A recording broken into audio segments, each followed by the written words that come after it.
So what's up guys, welcome po ulit sa ating channel, Turong Gala. So ngayon pong araw na ito ay namataan ko na naman yung aking baka, yung pong aking bakang dambuhalang baka.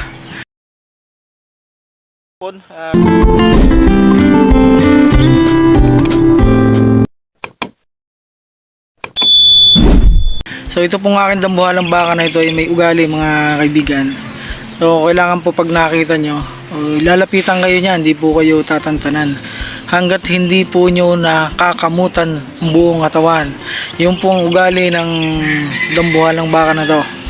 So yun po, napakita ko na po, lumalapit na. So tara po mga kaibigan, at atin pong saksihan kung paano ko po kamutan.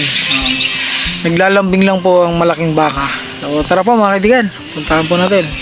Many months later. Nandito na naman yung aking toro. So magpapakamot na naman ito. Ayan mga kaibigan.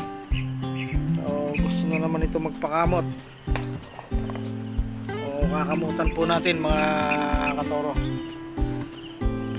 Ayan. So, pakamot po yan.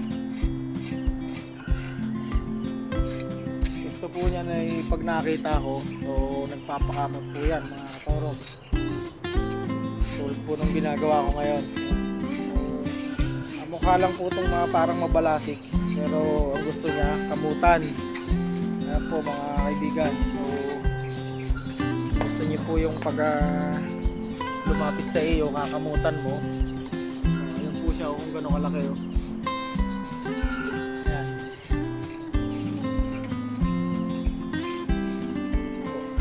Ayan po yung parting ulo niya.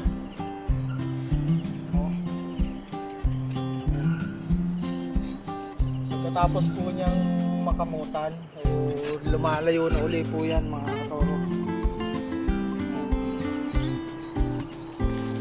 Kung gusto po yan ang siya kinakamutan. Ayan po. Tingnan niyo po yung pasong niya kung gano'ng kalaki.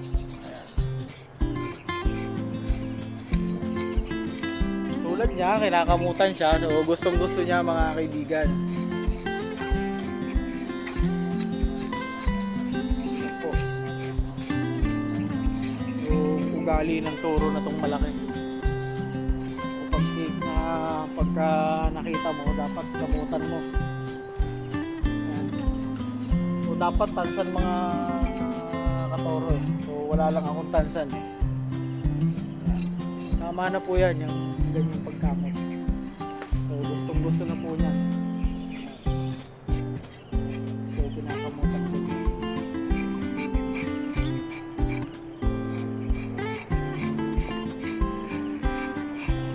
Lalambing lang po yan.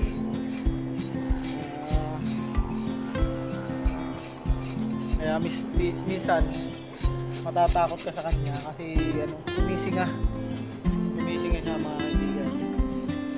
So yun lang po yung gusto ng toro na to.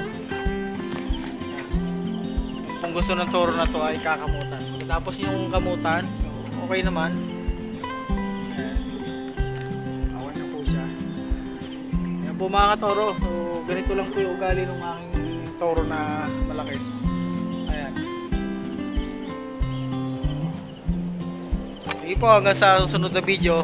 At ako'y pupunta na sa aking alagang baka doon sa kabila. So ganyan lang po yung ugali niyan mga kaibigan. Okay, bye bye.